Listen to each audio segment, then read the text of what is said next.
Welcome to another deep dive. Let's unravel a story. A captivating one, but also tragic. The story takes place in a small village, the kind where everyone knows everyone.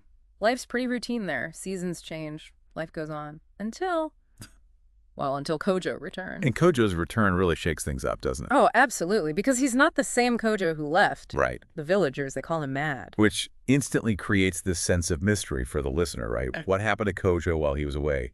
And is there more to this label of madness than we might initially think? It's like, how much can a single word like mad really tell us about a person? Exactly. And it's fascinating how this story plays on our deep-seated anxieties about what we don't understand. Yeah. That fear of the unknown.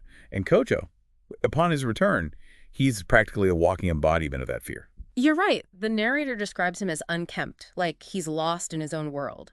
And he has these unsettling bursts of laughter. Reading that, I couldn't help but wonder, what did the villagers see in those moments? What was it about Kojo that made him so different, so other, that it sparked this immediate fear? Their reactions actually tap into a very primal instinct. Sociologists call it the othering process.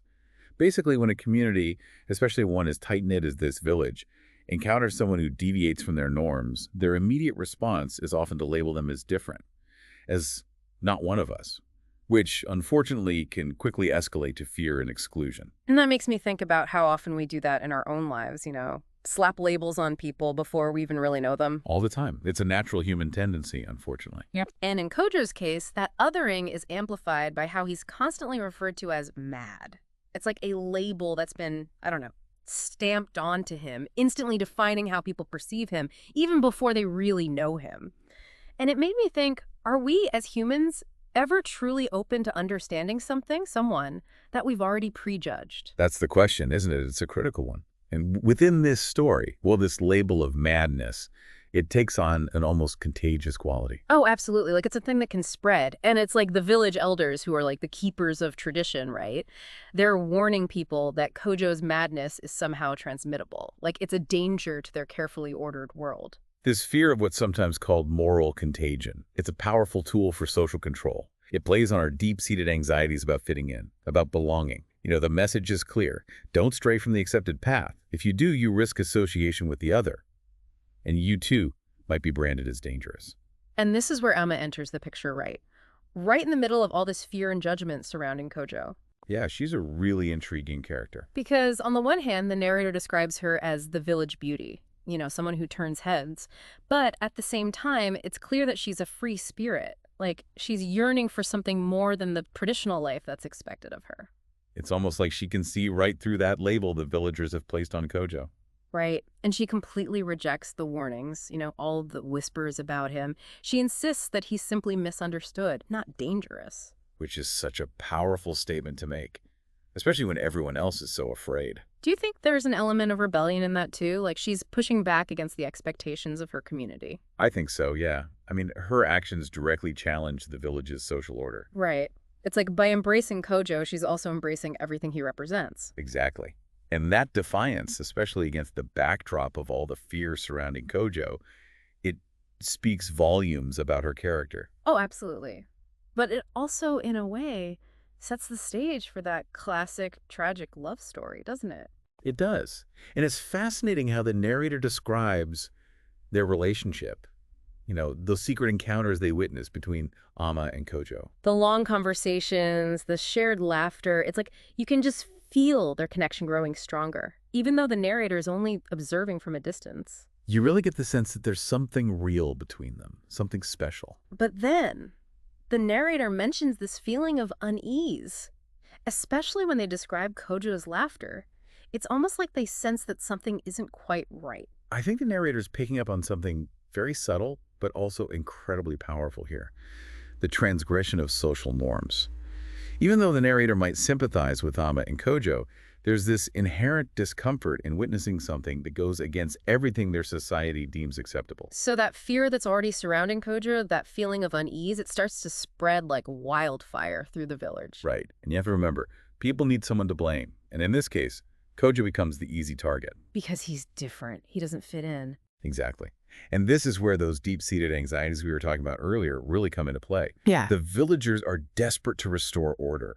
They need to make sense of something that disrupts their entire understanding of how the world should be. So it's easier to just latch onto a simple explanation, even a supernatural one, than to actually grapple with the complexities of Kojo's mental state, or, the possibility that Ama is making her own choices. Of course. And that's what's so dangerous about this kind of thinking, isn't it? Because that rush to judgment, it often leads to tragic consequences. Hmm. And in this case, it's the discovery of Ama's body in Kojo's hut. And that becomes this horrifying confirmation of the village's worst fears. The narrator describes her body as being in this unnatural position, and Kojo is just there laughing over her. It's a chilling image. It really is. And it's no wonder that the village is quick to assume the worst. It's heartbreaking. Knowing how afraid the villagers already were of Kojo, and then to find Ama like that, it's like their worst nightmares came true. But what really struck me while reading this was the narrator's own uncertainty. Like, they're struggling to reconcile these gentle, almost childlike moments they witness between Ama and Kojo with this horrifying discovery. It really gets to the heart of the story, doesn't it? Was Kojo driven by something evil? Or was there something else going on, something the villagers couldn't or wouldn't understand because of their fear? And that's the question that lingered with me, too. Were they really in love?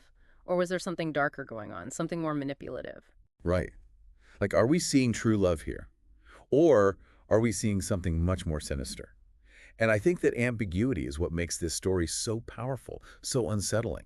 We're left to grapple with these questions. It forces us to confront the limits of our own understanding, how fear and prejudice can cloud our judgment.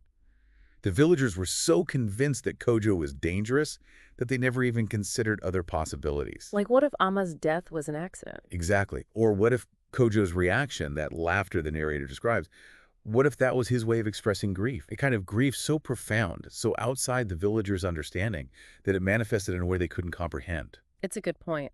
Because we often equate laughter with happiness, but sometimes it's a way of coping with something much darker. Exactly. And it makes you wonder, how often do we misinterpret someone's actions because we're viewing them through the lens of our own limited understanding? It's a lot to unpack. And I think this story, despite its simplicity, it raises so many important questions about how we treat those who are different, about how fear can drive us to make assumptions and judgments that might not reflect reality. It certainly does. And it reminds us that there's often so much more to a story than meets the eye, and that listening to those whose experiences differ from our own can be a powerful antidote to fear and misunderstanding. Beautifully put. And on that note, I want to thank you, our listeners, for joining us on this deep dive. It's been, well, a journey, hasn't it? From the tranquility of village life to the depths of fear, love, and loss. We hope the story stays with you long after you finish listening, prompting you to look beyond the surface and to approach the unknown with curiosity and compassion.